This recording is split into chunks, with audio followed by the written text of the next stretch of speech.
A 1, 2, 3, 4. This is a show, ha-cha-cha, with no particular niche, baby. It's always about hanging out. Maybe we'll laugh at some stuff, maybe we'll learn something new, but it's always about hanging out, me and you. Hi, hello, and welcome to That Thing with James, a podcast about nothing in particular.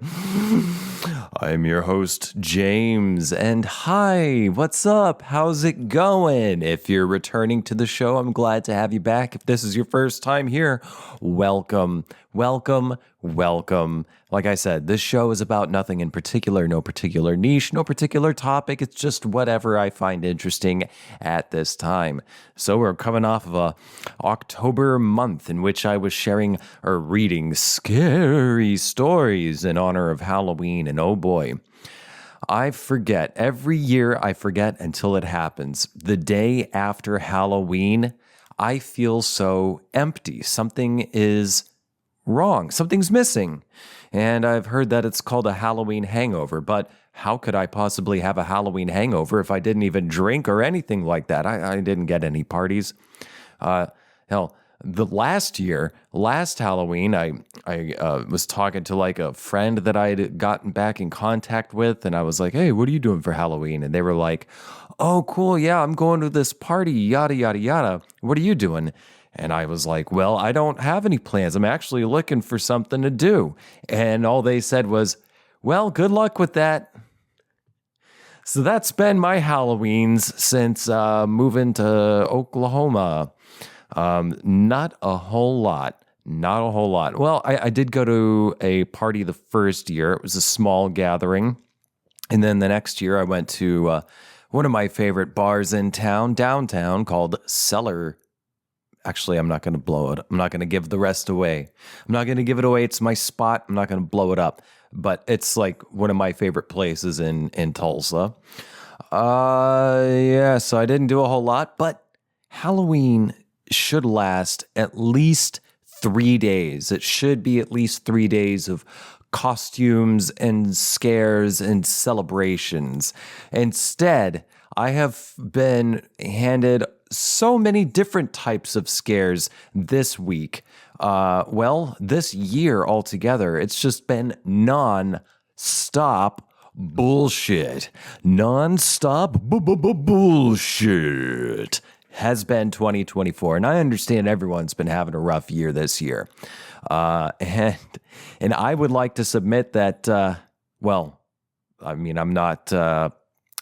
I'm not Palestinian, so it ain't that bad. Oh, God. Yeah, they've definitely had it the worst. But in terms of America, it's been a pretty rough year. In the scope of my own life, this has been a really fucking rough year. Non-stop bullshit that I'm going to talk about more in this week's bonus episode.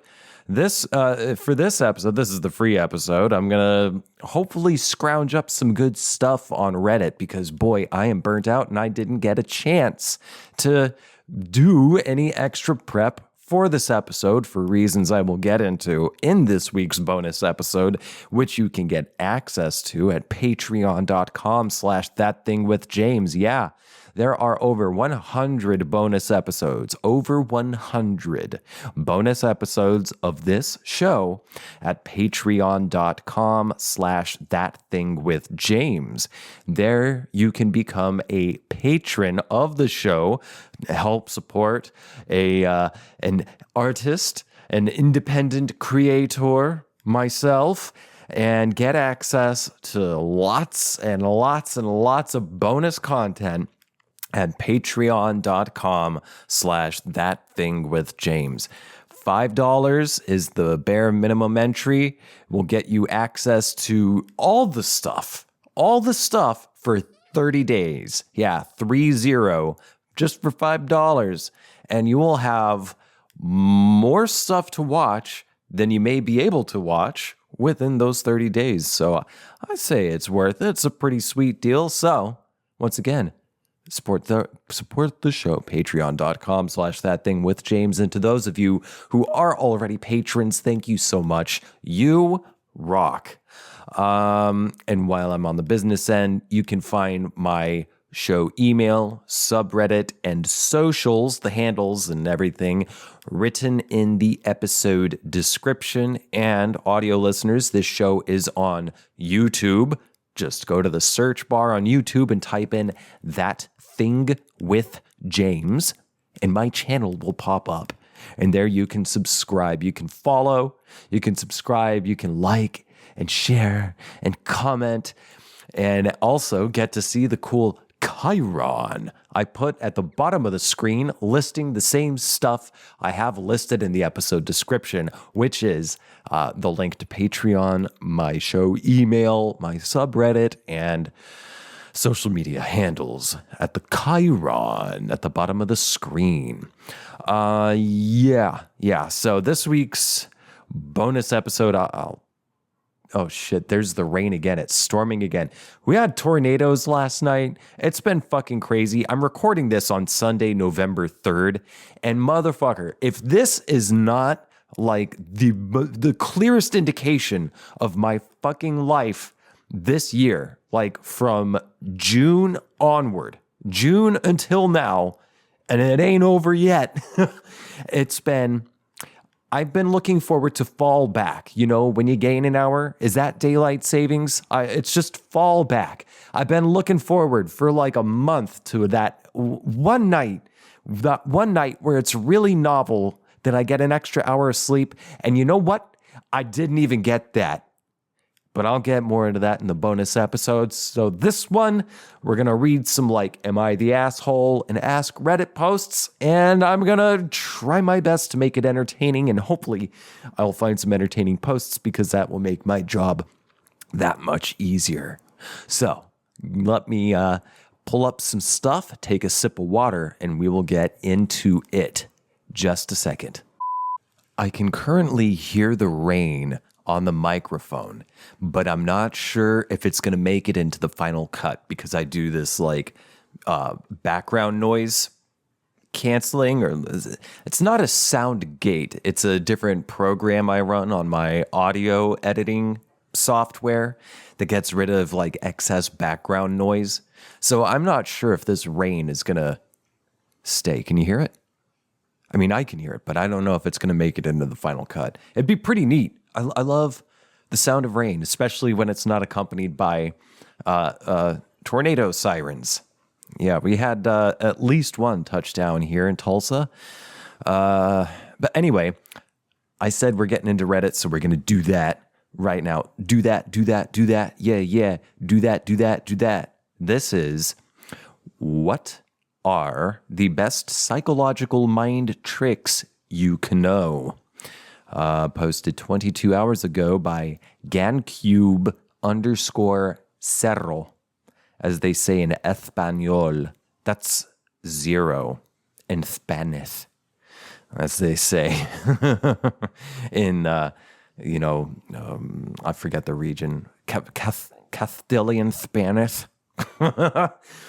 I heard that like the whole lisp thing, the lisp pronunciations in some parts of Spain was just because like a king happened to have a lisp and people just started talking that way, either to make fun of the king or to try to sound regal and everything. And then it flourished. Much like contemporary sort of standard English pronunciations. And when I say English, I mean the English they speak in England. Oh dear, I say, how are you? That came from aristocrats trying to separate themselves from the poors. So they started pronouncing things. They just contrived an entirely new accent. And that spread like wildfire because it grew in popularity. So if anything, there are American accents, specifically certain regions in America, are closer to like the accent that the English had like around the time of Shakespeare, kind of. Yeah, interesting stuff. But anyway, Let's read this post, huh? What are the best psychological mind tricks you know? I like this stuff. It's fun to fuck with people as long as it's not out of like demeaning or detracting or damaging stuff. If it's just innocuous, silly fun that doesn't do harm or disparage anyone, it's fun. Mind tricks are fun. Wordplay is fun because reality is mutable, my babies. But let's read this top comment here. This person says, my boss at a retail store taught me this one on how to deal with customers when they won't stop talking to you because they have nothing else to do with their day. Oh my God, this is something I need because I'm the kind of person, and there are some people, not everyone can relate to this, but I know I can, and a few people very close to me can also relate. Sometimes, I'll just speak from my own perspective here. I'm the kind of person where, for some reason, I don't know why, any stranger will tell me stuff that they wouldn't tell any other stranger, like the deepest, darkest, most traumatic, most meaningful parts of their lives, details that I really shouldn't fucking hear, details that a person should reserve for their primary care physician and their therapists, their psychoanalysts. But I get to hear it for some reason. And I don't do anything to indicate that I want to listen to this stuff. People just offer it up. So how the fuck do I get them to stop talking? Well, let's see here. While they are talking to you, this commenter says, start walking towards the door while responding to them. They will naturally follow. You open the door for them while still talking to them, and they will walk through. You follow. Now you are both outside the store, and you say, okay, well, have a great day, and walk back inside. See, that doesn't work. That doesn't work for me. I imagine that would work specifically in a retail situation. But if it's like an interpersonal situation, like with a stranger or an acquaintance who just comes up to you and won't shut the fuck up, that doesn't really work. They just follow and keep talking and keep following and keep talking. So really, something I'm getting better at is you just kind of have to be rude. You have to be rude. You have to feel like an asshole. And you have to be okay with them thinking that you are a rude asshole by just saying, okay, well, I'm done talking. Bye.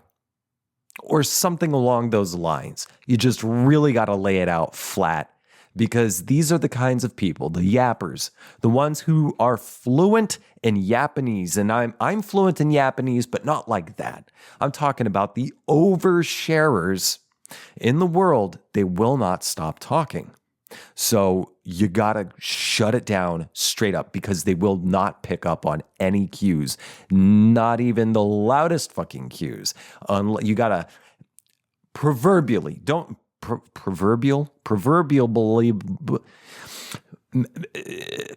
poetically smack them in the face with the blunt information, the blunt communication that I'm done talking. Bye, and then just fucking turn and go. That's it. If they follow, if they keep talking, don't look back, don't engage. You've said, I'm done talking, and you've closed the door. That's it. Conversation over. Bye. And if they try to keep following and everything again, don't engage anymore. Don't reiterate. Don't double back and try to be like, hey, yada, yada. Don't try to backtrack that because you feel rude. No, just feel like an asshole, because you may feel like an asshole doing it. And that's just something you're going to have to get over. That's it. Feel like an asshole if you must, but close the proverbial door and just walk away. That's it. That's it. No excuses, no justifications, just I'm done. Bye. Walk away. That's it. Okay, so what are some other best psychological tricks that these commenters have to share. This person says, telling myself, I'll just do something light when I don't feel like exercising. It gets me started, and then I usually do a pretty good workout anyway. That is a great way to do it. And that's a great way to approach any kind of goals, especially if they're really big goals. The bigger the goal you set, if you just focus on the big goal, you are also that much less likely to follow through on doing what you must to achieve it. Have your big goal and then break it into smaller goals. Say, this is a big goal. Okay, that's a intellectual idea. It's a concept. So how can I make this concept concrete? What must I do to get from where I am here, from point A, over to where I want to be, point B, which is point B? How do I get from point A to point B? And you have to take steps, right? So the concept of point B is over there, but you physically, the concrete things, the stuff you are able to physically, literally do right now is to bend your knee, move your foot forward a little bit, plant the foot down. Hey, look at that. You took a step, a single step toward point B, your big conceptual goal. And you just have to do that again and again and again.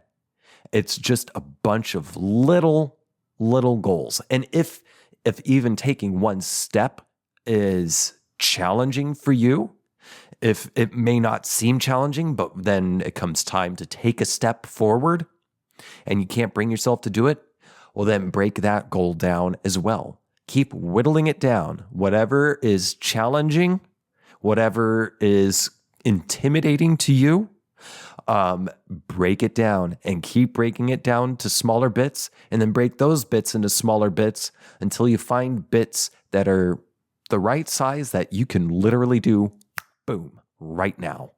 That's it. And another thing I find related is it's like when you need to do something like get up and take out the trash, or say get out of the bed. I've been doing this technique I'm about to tell you since I was a kid. I just sort of did it on my own. I do not recall ever hearing this from anyone. It was just a self-start method that I came up with on my own. And I'm not the inventor of this. There are other people who have thought of this as well, but it just came to me too. 1, 2, 3, go. That's it. Oh, God, I got to get out of bed. I just want to lay here. 1, 2, 3, go. And then don't think about it. Go. You just fucking move before you're able to think again. Your body can beat your thoughts every single time. Physical overtakes mental a lot of the time. It's a lot like that AA quote, you can't think your way into right action, but you can act your way into right thinking. So if you're feeling emotional or depressed or overwhelmed, thinking isn't going to change anything for you. You got to do something physical. It's a lot easier. Emotions come after the fact. Emotions are a response to concrete things. So do concrete things, and then a good feeling will then follow, as well as good thoughts in response to the good feelings. Hey, holy shit, you may have just learned something profound. You're welcome. Go subscribe to Patreon. I fucking deserve it. At this point, I've been doing this fucking show for this long, this much effort. I've been through so much shit, and I'm still doing this. I deserve some Patreon subscriptions. Show me the money, okay? And it's not like you're not getting anything in return. Come on. Okay, let's keep going here. And this person says, best psychological tricks. Always bring inept management to options. So you've got an inept, incompetent manager or leader. Always bring inept management 2 options. Bring them the one you want them to choose, and then another that is obviously not a good idea. It can't be too obvious, though. Okay, I want this expanded upon, so let's read some responses to this comment, okay? This person says, I have dealt with highly evolved management, the T1000 of boobery, if you will. I bring the obvious good idea and obvious bad idea.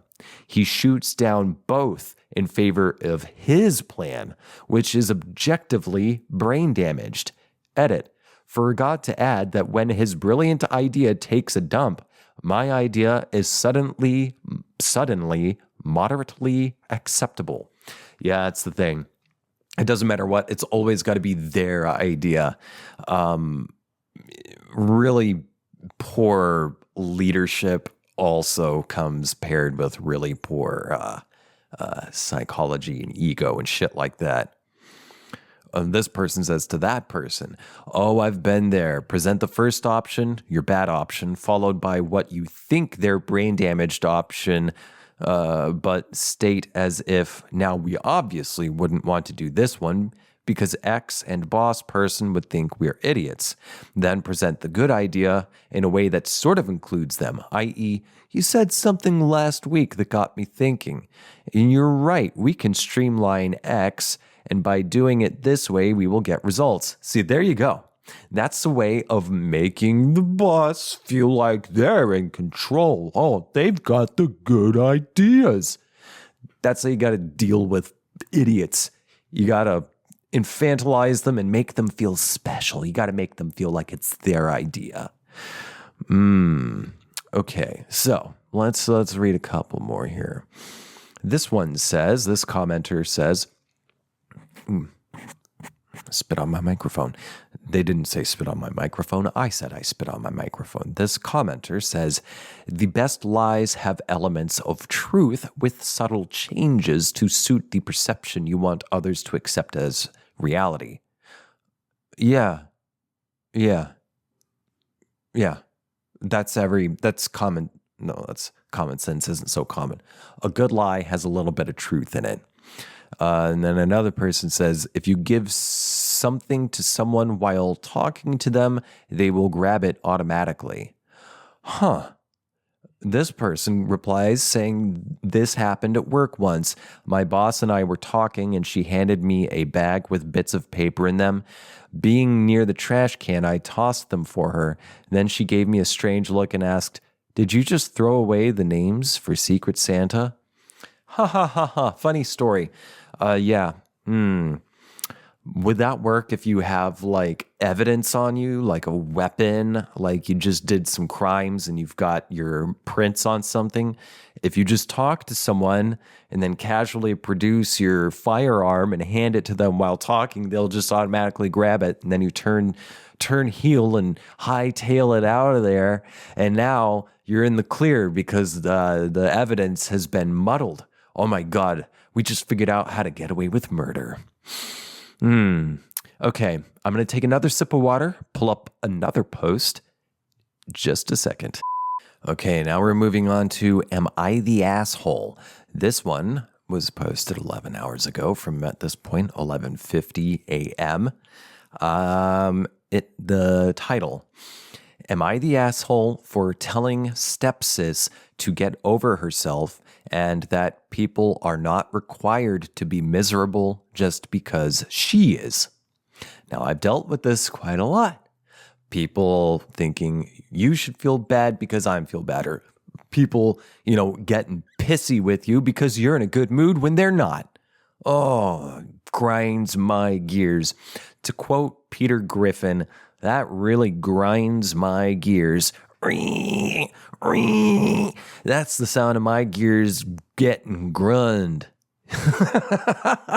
Best not grund this gear, baby. All right, let's read this. Stepsis Savannah, with an H at the end, Savannah is dead set on this fantasy that her bio, I assume that means biological, parents would be together if not for my dad, which is not the case at all. Savannah still won't open up even when I've tried everything to connect with her. Basically, it's always like this.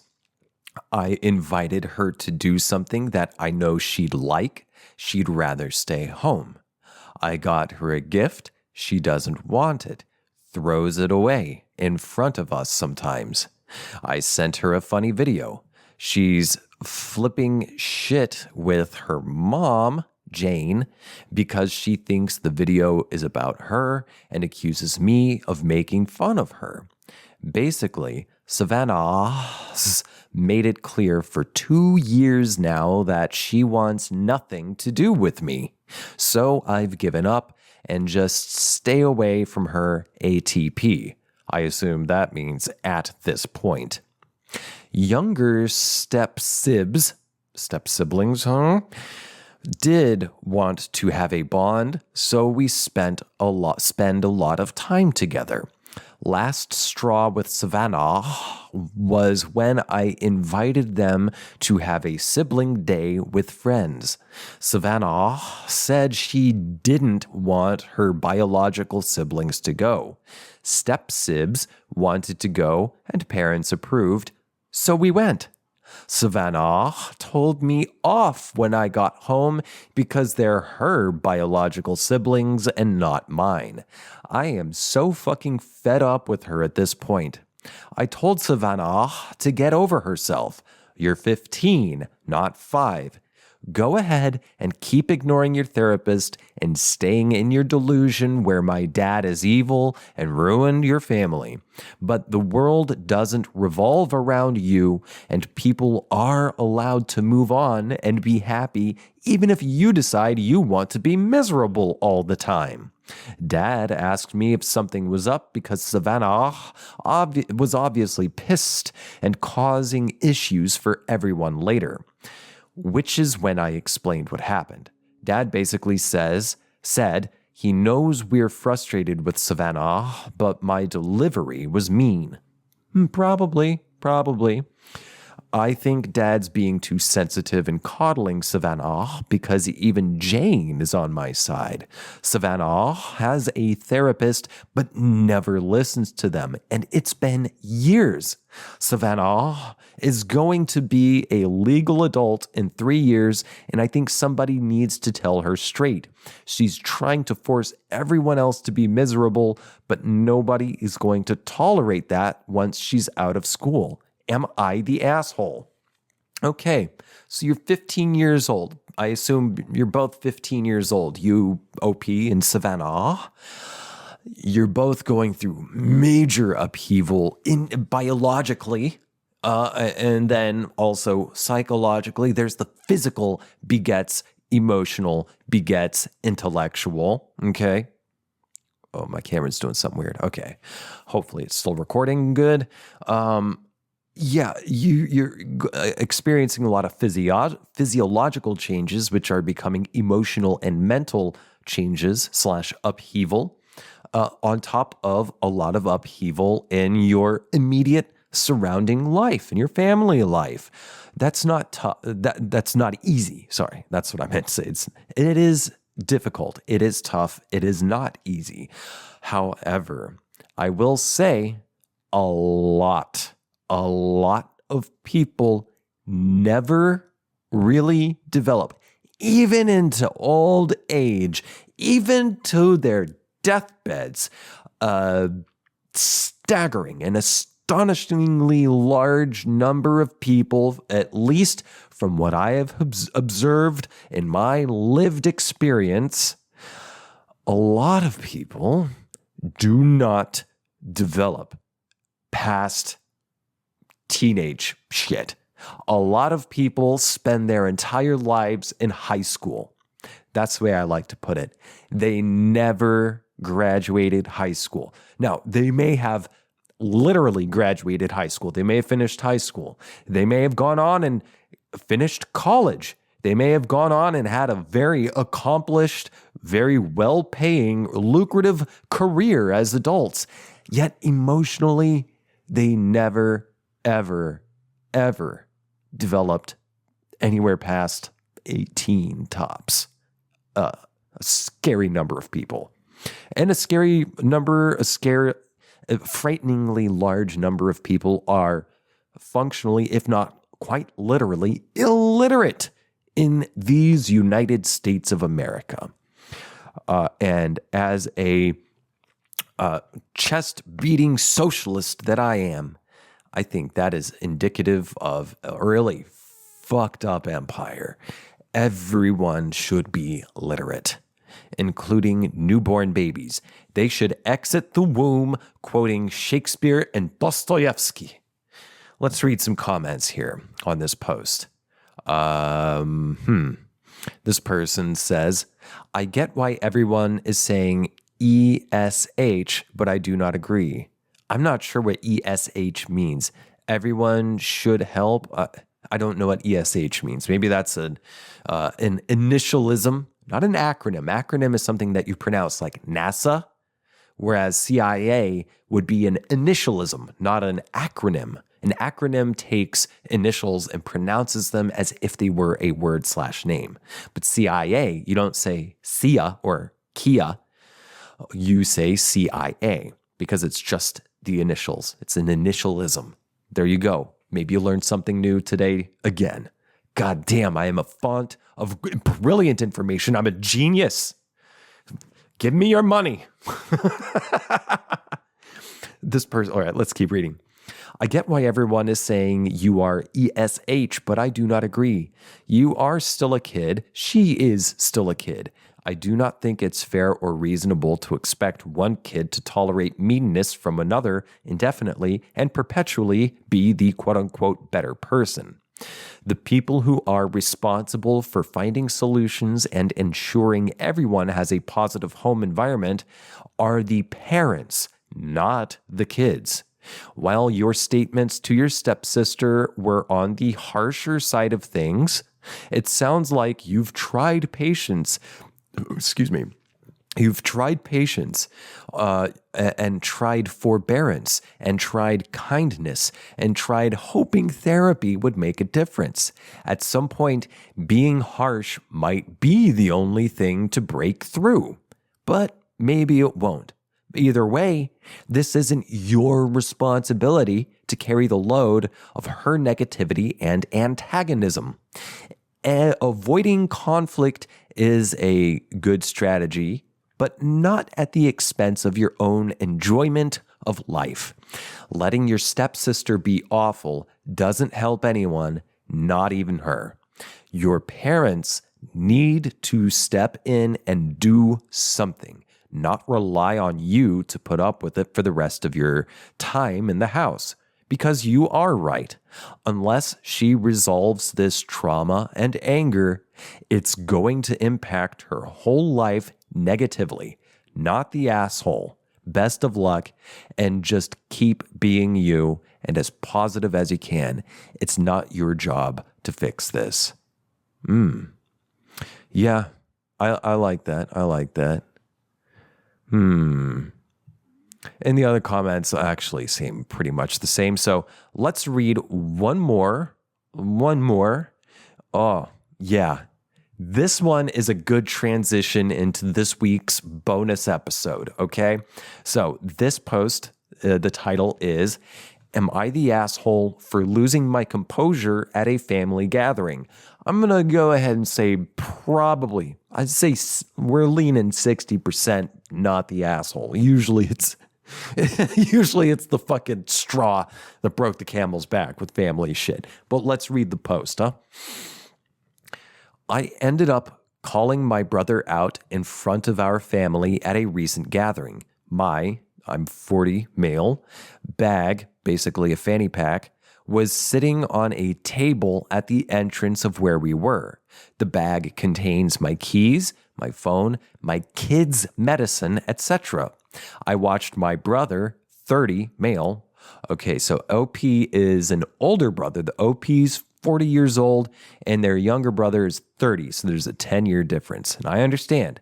I've got an 11-year difference and a 22-year difference, relative to my two siblings. Anyway, I watched my brother, who's 30, pick up my bag and take it into another room. I soon made my way to where he was and asked him to hand it over, stating I observed him pick it up and walk away with it. With a smile on his face, he suggested I go tattle on him, stating, "No one will believe you. I always win. Go ahead, see what happens," while claiming he doesn't have it. What the fuck? That's fucking weird, okay?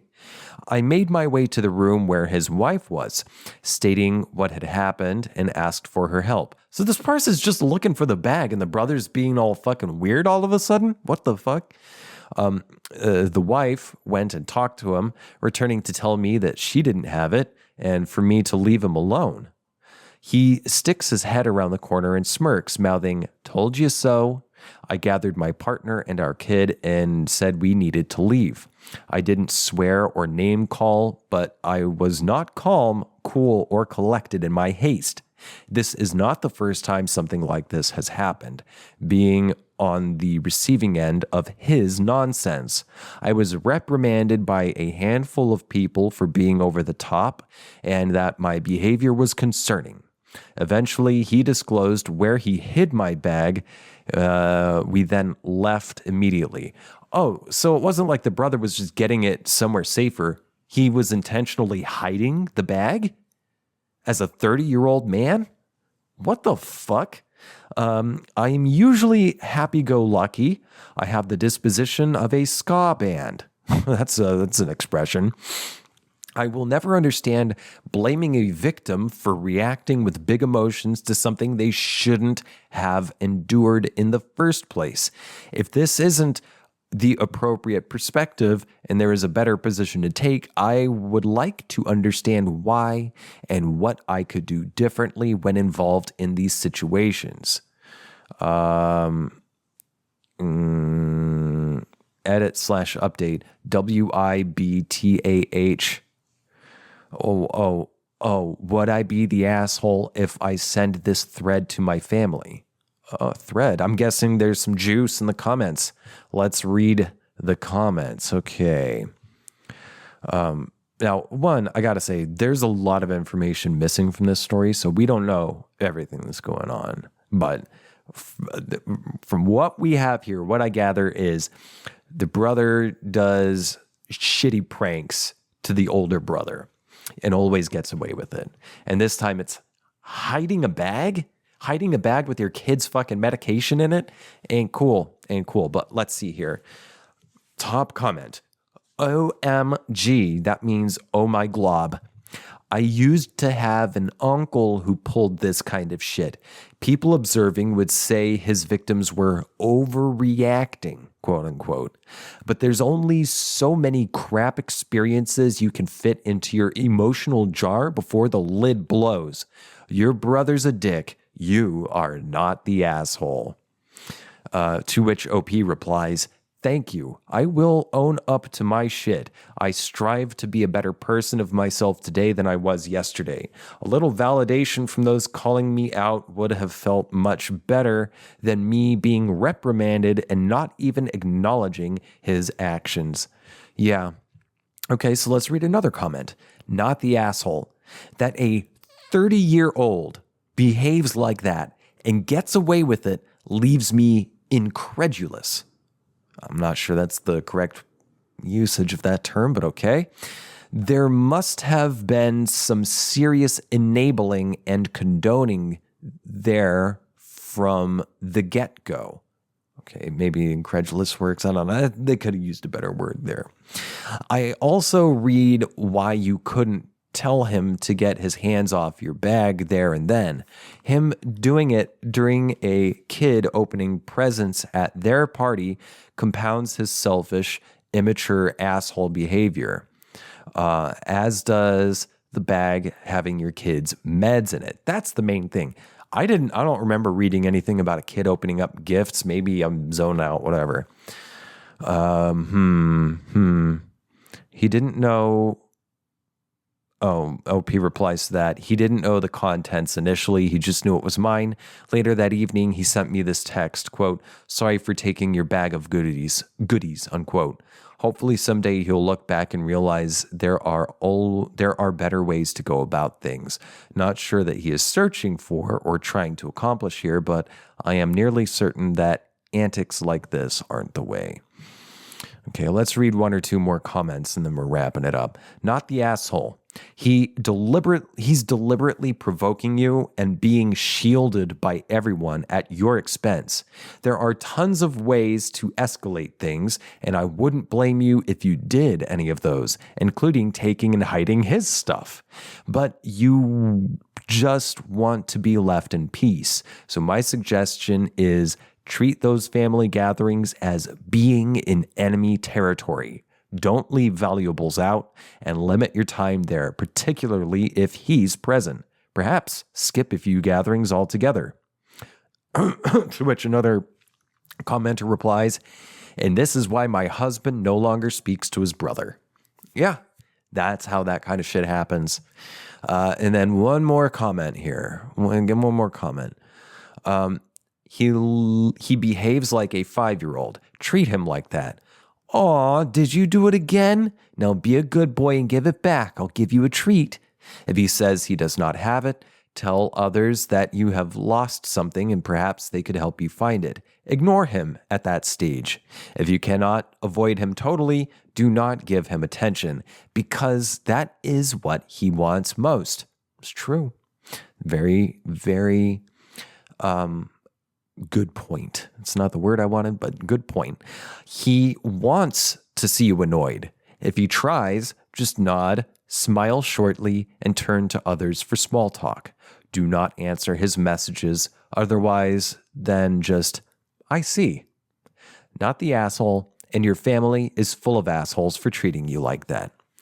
And I can tell you right now, I am not the asshole. I am not the asshole. And it is absolutely often okay to lose your shit at family gatherings, as we may learn about in this week's bonus episode, which you can get access to by becoming a patron at patreon.com/ThatThingWithJames. And once again, to those of you who are already patrons, thank you. And for you, thanks for tuning in. Hopefully, maybe for the first time, hopefully for a return. Thanks for tuning in. I hope to catch you next time. Bye.